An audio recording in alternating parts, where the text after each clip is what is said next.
Time.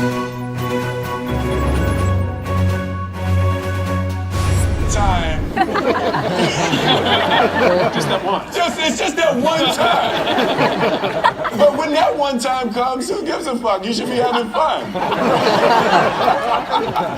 You know, but it's like just confronting that part of your mind. It's like that fear thing is so constricting, man. It's like it keeps you from just exploring and experiencing, and the problem is because it's inside your head, it even constricts your thinking.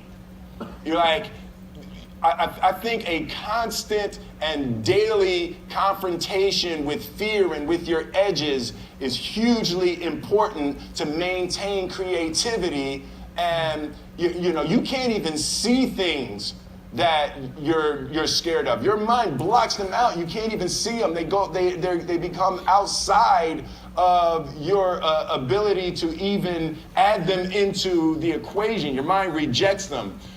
So what I'm experiencing in probably the last year, I've really been confronting the things that I've been terrified of, and it just makes me, I just feel better at everything. I feel more confident and more willing to take a chance, more willing to say something in a meeting that might sound a little crazy. And I would encourage everybody, any sort of confrontation with your fears as possible opens you up to be able to live and to be able to love and to be able to taste the flavors of life in a way that you just can't, trapped in your box. So let's talk a little bit more about that, about this kind of idea of risk-taking, because it is, I mean... No, that's all I got. That's it? That was my whole speech. All right, no, it was...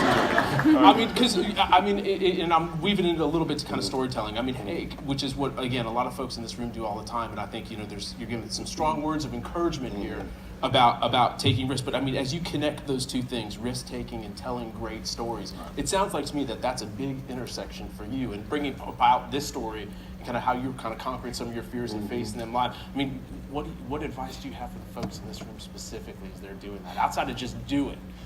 I think the greatest thing that you can do for business, the greatest thing you can do for success, the greatest thing you can do for your family is be a better you, right? So as much focus as you can have on expanding yourself and expanding your wisdom and expanding your best qualities, I think is the way to create better businesses, the way to create stories. There's so many stories inside of you, you know. I have a friend that's gone through a divorce, and when I see something like that, I was telling her, just pay attention. Like, don't run.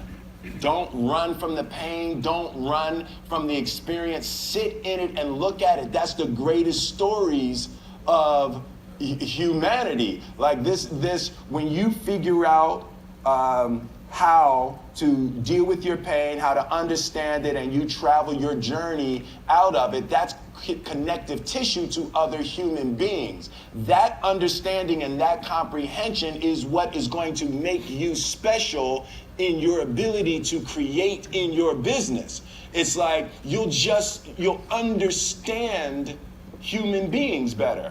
And as you understand yourself to the best that you can possibly understand yourself, it gives you an ability to connect with other human beings, and your joy and your pain and your experiences are your source for your storytelling and for your connective abilities. So, in a nutshell, I would say pay attention to yourself, pay attention, specifically to your pain. Everybody understands joy easy, but your pain, and being able to look at your pain and being able to understand what's happening in your pain. People try to get away from that, but it's such a rich tool for being able to connect to other human beings.